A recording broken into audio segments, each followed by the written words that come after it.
నక్కెళ్లపల్లి స్వాతి గారు అన్నం పప్పు చారు కూర భగవద్గీత ఒక సంపూర్ణ భోజనంగా వర్ణించమన్నారు. భగవద్గీతను గురించి పద్యం చెప్పమన్నారు.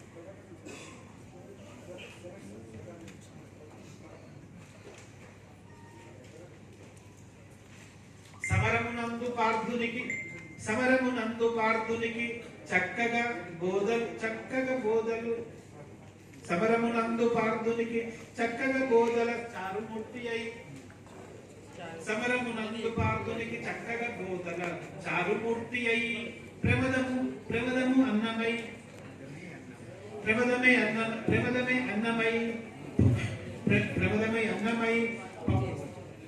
ప్రమదమే అన్నమౌను మరి పప్పది ధైర్యము ఓర్మి కూరయ్యై రమణము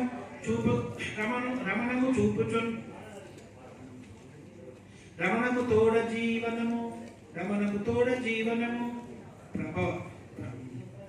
ప్రాభవమెన్నుచు సాగగావనన్ రమణము తోడ జీవనము ప్రాభవమెన్నుచు వెన్ను చూపకన్ గమనము సాగగావనెను కమ్మగ చెప్పెను కృష్ణుడచ్చటం